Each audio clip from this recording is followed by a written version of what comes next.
सर्वप्रथम सर्वांना श्री स्वामी समर्थ. स्वामी महाराजांच्या कृपेने तुमच्या सर्व चांगल्या इच्छा पूर्ण होत ही स्वामींचरणी प्रार्थना करते आणि आजच्या व्हिडिओला सुरुवात करते. 2026 मधील अधिक महिना सुरू झालेला आहे. 17 मे ते 15 जून असा हा अधिक ज्येष्ठ महिना असणार आहे. सोन्यासारखा हा महिना असतो.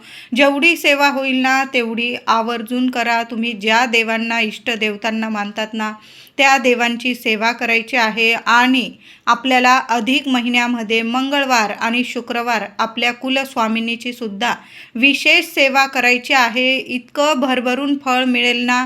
कितीही अडचणी असू द्या, आर्थिक अडचणी ज्या घरात असतील ना त्या सर्व स्त्रियांनी, माझ्या सर्व महिलांनी शुक्रवार असो अधिक महिन्यातील किंवा मंगळवार आपल्या कुलदेवीची सेवा जरूर करा. आणि 2 विड्याची पानं देवी आईच्या चरणी जरूर अर्पण करा. मग तुम्ही गोड पानाचा जरी विडा अर्पण केला, नंतर तो विडा प्रसाद स्वरूप तुम्ही सर्वांनी घरात प्रसाद स्वरूप खाऊ शकता. नाही जमलं तर 2 विड्याची पानं घ्या, चांगली देठाची हिरवीगार, धुवून घ्या, पुसून घ्या. त्यावर थोडीशी साखर ठेवा, 2 लवंग ठेवा, दोन्ही हातात ती विड्याची पानं घ्या आणि तुमच्या मनातील इच्छा बोलून आपल्या कुलस्वामिनीला अर्पण करा. इतका सोन्यासारखा आशीर्वाद मिळेल की तुमच्या सर्व इच्छा क्षणात माता लक्ष्मी आपली कुलदेवी जरूर पूर्ण करेल. सुंदर उपाय आहे विड्याची पानं. तुम्हाला जर जास्त विड्याची पानं मिळाली तर आवर्जून देवी आईचा फोटो असेल, किमान महिन्यातून एकदा का होईना या अधिक महिन्यात मंगळवार शुक्रवार, एखाद्या मंगळवार शुक्रवार जरी ही सेवा केली तुम्ही चालेल. तुम्हाला जर दर मंगळवार शुक्रवार करायची असेल, दर मंगळवार शुक्रवार तुम्ही गोड पानाचा विडा अर्पण करू शकता. आता नाही जमणार माझ्या सर्व महिलांना एवढ्या वेळा, तर मग एक वेळा जरी तुम्ही महिन्यातून या एक वेळा जरी अर्पण केला गोड पानाचा विडा किंवा पानांची माळ जरी अर्पण केली, त्याला 2-2 लवंगा अर्पण करू शकता तुम्ही. विड्याचं पान आणि 2 लवंगा अशी सुद्धा माळ तयार करून आपल्या कुलस्वामिनीला अर्पण करू शकता. नाही जमलं, मी तुम्हाला सांगितलं, 2 विड्याची पानं घ्या, त्यावर थोडी साखर ठेवा, 2 लवंग ठेवा आणि तुमच्या देवी आईच्या चरणी ती 2 विड्याची पानं अर्पण करून द्या. नंतर तुम्ही विड्याची पानं ती निर्माल्यात टाकू शकता. ती 2 लवंग आणि थोडी साखर असेल, तुम्ही प्रसाद स्वरूप खाल्ली तरीही चालेल. तर आपल्याला अधिक महिन्यामध्ये काही नियमांचं पालन जरूर करायचं आहे. मांसाहार, मद्यपान होणार नाही, कुणाचा अपमान होणार नाही याची जरूर काळजी घ्यायची आहे. महिलांनो, फक्त आपली माऊली आणि आपण एवढंच बघा. या महिनाभरात इतकं भरभरून फळ मिळणार आहे. कुणाचीच निंदा नालस्ती करू नका. आणि कुणी तुमची निंदा नालस्ती करत असेल तरी पण त्याला प्रतिउत्तर करू नका.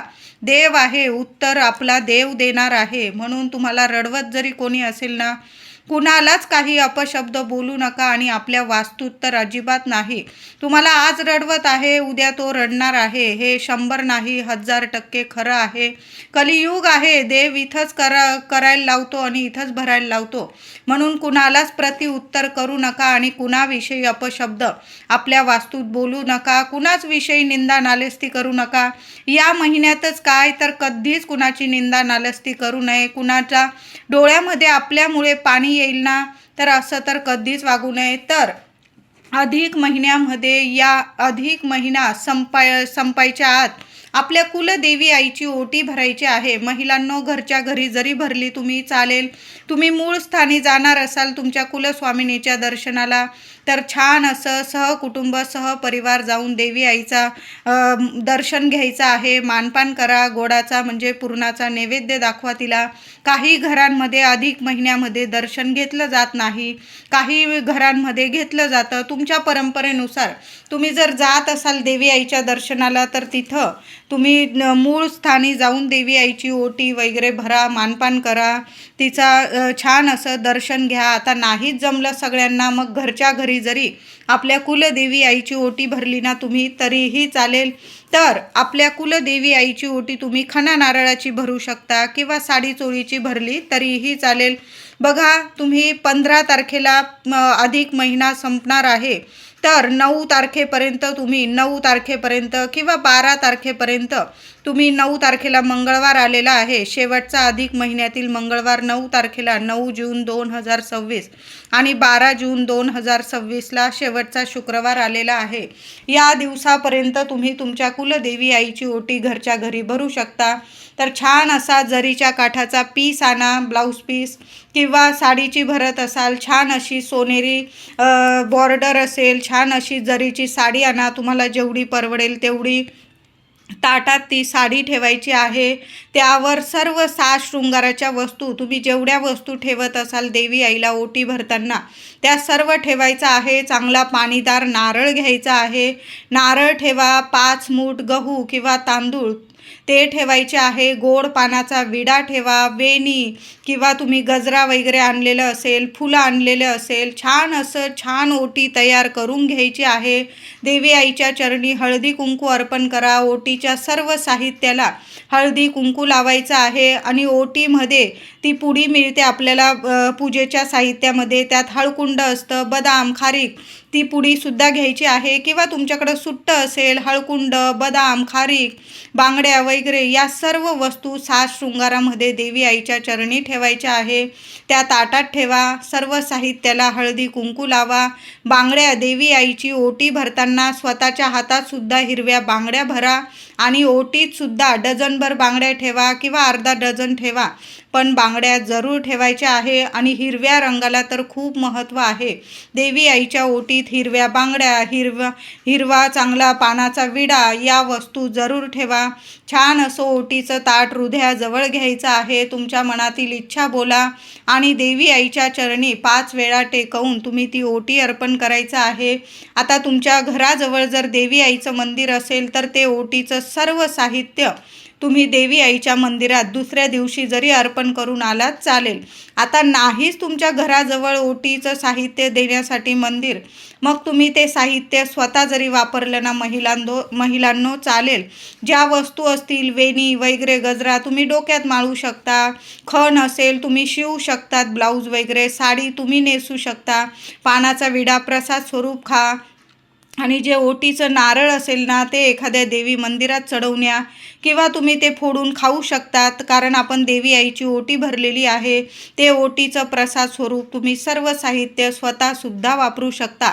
अशाच पद्धतीने अधिक महिन्यामध्ये तुमच्या आईची सुद्धा ओटी भरायची आहे. आईच्या तुम्ही घरी गेलात, तुमचा मानपान होत आहे, तिथं तुम्हाला वाणाला बोलवलेलं आहे, तर तुम्ही सुद्धा आईला घरी बोलवा, तिला जेवण खावण करा, तिचा मान सन्मान करा, तिची खणा नारळाची, साडी चोळीची, तिची ओटी भरा आणि त्या ओटीमध्ये सुद्धा आईला सुद्धा एक गोड पानाचा विडा द्या.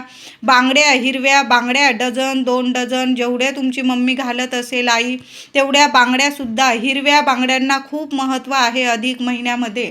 तुम्ही स्वतःसुद्धा बांगड्या भरा आईकडून आणि तुम्ही आईला सुद्धा बांगड्या भरा. आता तुमची सासू असेल, सासूला सुद्धा तुम्ही अधिक महिन्यामध्ये बांगड्या भरू शकता. असं नाही की आईला करतोय मग सासूला नाही, तर आपली आईच असते ती, तर तिला सुद्धा गोड पानाचा विडा द्या. तिला खणा नारळाची ओटी नाही भरू शकत तुम्ही एकाच घरातल्या आहे म्हणून, पण एक साडी तर तुम्ही तिला आनंदाने काहीतरी भेटवस्तू म्हणून दोन्ही आईंना तुम्ही आईची ओटी भरा, तुमच्या जन्मदेती आईची. आणि आपली आई असेल सासू आई, तिला एक छान भेट म्हणून तुम्ही साडी जरी दिली ना तरीही चालेल. तिला छान अशा हिरव्या बांगड्या भरा, तिला सुद्धा गोड पानाचा विडा द्या. बघा दोन्ही घरात इतका आनंद निर्माण होतो ना की कशालाच कमी राहत नाही. अखंड लक्ष्मी नांदते. अशा प्रेमाने जर आपण अधिक महिन्यामध्ये सर्वांचा मान सन्मान केला ना तर त्या घरांमध्ये, दोन्ही घरांमध्ये इतका आनंद येतो, इतका आनंद निर्माण होतो की साक्षात लक्ष्मीनारायण भरभरून आशीर्वाद देतात. आणि अशा आनंदी घरांमध्येच माता लक्ष्मी प्रसन्न राहते. म्हणून दोन्ही घरांचा मानपान महिलांनो तुम्ही करू शकता अशा पद्धतीने. आणि आपल्या कुलदेवी आईची ओटी तर आवर्जून भरा. मी सांगितलं महिना संपण्याच्या आत जरूर भरा. आणि रोज झालं तर देवी आईला कुंकुमार्चन जरूर करा. संध्याकाळी नित्य नियम बनवून घ्या. तुम्ही सकाळी पण करू शकता ही सेवा. नाही जमलं माझ्या महिलांना, संध्याकाळी करा. दिवा अगरबत्ती लावून घ्या, आसन घेऊन बसा. ओम कुलदेवताय नमः, ओम कुलदेवताय नमः, ओम श्रीम नमः, ओम श्रीम नमः या मंत्रांचा जप करत करत देवी आईला 11 वेळा, 21 वेळा किंवा जास्तीत जास्त वेळा जरूर कुंकुमार्चन करा आणि अधिक महिन्यातलं कुंकुमार्चन केलेलं कुंकू एका डबीत साठवून ठेवा. बघा, असा महिना पुढील 33 महिने तरी आता पुन्हा येणार नाही आणि खूप सुंदर महिना असतो. जेवढी सेवा होईल ना तेवढी आवर्जून करा. देवी आईला दर मंगळवारी जरी तुम्ही कुंकुमार्चन केलं, रोज नाही जमलं तुम्हाला, मंगळवारी करा, शुक्रवारी करा, पण आवर्जून करा. आणि अधिक महिन्यातील प्रत्येक शुक्रवारी 16 वेळा किंवा 8 वेळा किंवा जेवढ्या वेळा होईल महिलांनो, नाहीच जमलं किमान 1 वेळा तरी महालक्ष्मी अष्टकाचा पाठ आवर्जून बोलायचा आहे तुम्हाला. सुंदर, इतके सुंदर अनुभव येतील तुम्हाला. कितीही पैशांच्या अडचणी असू द्या, माता लक्ष्मी आहे, कुठल्या ना कुठल्या रूपात येऊन तुमची मदत करून जाईल आणि पैशांचे मार्ग तुम्हाला मोकळे करतील. चांगल्या याच्याने म्हणजे चांगल्या कामाने, कष्टाला तुम्हाला इतकं फळ मिळेल. चांगल्या मार्गाने तुमच्या घरात पैसा येऊ लागेल. तुम्ही काही कष्ट घेत आहात, तुमचे पती मुलं कष्ट घेतात, काही वेळा खरंच खूप अडचणी येतात, पैसा येतो आणि निघून जातो, कुणाचं आरोग्य नीट राहत नाही किंवा काही ना काही आले पैसे की निघून जातात, बरकत राहत नाही. मग अशा वेळी कष्टाला जर फळ मिळत नसेल ना, तर अधिक महिन्यात देवी आईची महालक्ष्मी अष्टकाची सेवा आवर्जून करा. आणि जिथं लक्ष्मी मातेची सेवा होते तिथं नारायणांची सेवेशिवाय ही सेवा अपुरी आहे, अधुरी आहे. म्हणून रोज 1 वेळा तरी विष्णू सहस्त्र नामावली ऐकलं तुम्ही यूट्यूबवर तरी चालेल, जर असं मोठ्या स्वरात लावा. लक्ष्मीनारायणांची, आपल्या माऊलीची, आपल्या देवांची सेवा आपल्या वास्तूला सुद्धा ऐकू द्या. वास्तू नेहमी प्रसन्न राहील आणि अशा प्रसन्न वास्तू जिथं नारायणांची सेवा होते ना, तिथं माता लक्ष्मी आपला उंबरठा सोडून कधीच कुठं जात नाही. व्यंकटेश स्तोत्राची सेवा करू शकता तुम्ही, 3 दिवसाची सेवा करू शकता किंवा महिनाभर जेवढ्या वेळा तुम्हाला व्यंकटेश स्तोत्र पठण करता येईल ना तेवढ्या वेळा जरूर करा. सकाळी करा, संध्याकाळी करा, कुणी तर रात्री 12 वाजता सुद्धा सेवा करतात. जसं जमेल तशी सेवा करा, पण हृदयापासून करा. वाचायचं म्हणून वाचायचं नाही, आपल्याला हृदयापासून, मनापासून एकन एक शब्द आपल्या मनाला ऐकू गेला पाहिजे, अशा पद्धतीने आपल्याला सेवा करायची आहे. श्री सूक्तम पठण करता आलं तर जरूर पठण करा, जेवढी सेवा होईल तेवढी करा. श्री स्वामी चरित्र सारामृताचं 1 जरी पारायण झालं ना, तुम्हाला जास्त करायचे तुम्ही करू शकता, पण किमान अधिक महिन्यात 1 तरी पारायण जरूर आपल्या घरात छान करा. तुम्हाला गुरुचरित्राचं पारायण करायचं असेल तर तुम्ही या अधिक महिन्यात जरूर करू शकतात. त्याचबरोबर अधिक महिनाभर महिलांनो संध्याकाळचा एक नियमच बनवून घ्या. 4 दिवस वगैरे असतील तर माझ्या दादांनी जरी दिवा अगरबत्ती केली चालेल, पण माझ्या सर्व महिलांनी संध्याकाळचं रुटीन बनवून घ्या. संध्याकाळी दार वगैरे बंद करून कुठंच जाऊ नका, जरासं नंतर जा किंवा आधीच जाऊन या, पण ऐन संध्याकाळी 6:30 ते 7:30 आपलं दार, मुख्य दार तरी उघडं ठेवा, खिडक्या उघडं ठेवा. मुख्य दाराशी दिवा, तुळशीजवळ दिवा, छान धूप, दीप, अगरबत्ती, सुवासिक आपलं घर इतकं प्रसन्न करून ठेवा की माता लक्ष्मी इतकी प्रसन्न झाली पाहिजे की दुःख दारिद्र्य नावाला सुद्धा काय 100 जन्म तुमच्या उंबरठ्यावर सुद्धा फिरकलं नाही पाहिजे, असं आपलं घर करून ठेवायचं आहे. महिलांनो संध्याकाळी आपलं मुख्य दार उघडं ठेवा. मच्छर येऊ द्या, पण आपलं मुख्य दार जरूर उघडं ठेवा. दिवा अगरबत्ती करा. 2 लवंग रोज जाळता आला तुम्हाला उंबरठ्यावर जाळा किंवा तुमच्या देवघरासमोर माता लक्ष्मी समोर जरी जाळल्या, कापूर जाळा, 1-2 तुकडे कापूर. नाही जमलं रोज तर अधिक महिन्यातील मंगळवार किंवा शुक्रवार माता लक्ष्मी समोर कापूर जाळा आणि त्यावर 2 किंवा 5 लवंग आवर्जून जाळा. संपूर्ण घरात तो कापूर धूप फिरवा. आपल्या मुख्य उंबरठ्यावर सुद्धा मातीच्या पंतीत तुम्ही कापूर जाळू शकता. अधिक महिना संपण्यापूर्वी एकदा का होईना गाईला ताजी चपाती तूप गूळ लावून जरूर खाऊ घाला. माझ्या दादांनी ही सेवा केली, चालेल. महिलांनी करा. मुलं शिक्षण घेत आहे, लग्नकार्यात अडीअडचणी येत आहे, सर्वांनी गाईला जरूर हा ताजा नैवेद्य खाऊ घालायचा आहे.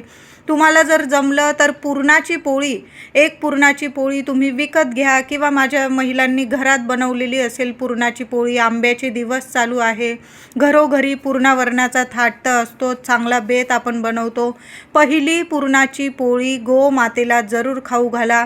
बघा, काही वेळा पितृदोषामुळे काही अडीअडचणी तुम्हाला येत असतील, मुलांना येत असतील, घरात काही ना काही म्हणजे कोणाचं आरोग्य नीट नसेल, लग्न कार्यात अडीअडचणी, संतान होण्यासाठी अडीअडचणी येत असतील, कामात अडीअडचणी येत असतील, तर ह्या अडीअडचणी पितृदोषामुळे सुद्धा येऊ शकतात. म्हणून गाईला अधिक महिन्यात गाईला नैवेद्य देणं खूप पुण्यकारक ठरत असतं. 33 जन्मांचं 33 कोटी देवी देवतांचा भरभरून आशीर्वाद आपल्याला मिळतो आणि आपल्या 7 पिढ्यांचा पितृदोष तर नक्कीच दूर होतो. म्हणून गाईला ताजी चपाती किंवा पुरणपोळी जरूर खाऊ घाला. सर्वांनी हा नैवेद्य गाईला खाऊ घाला.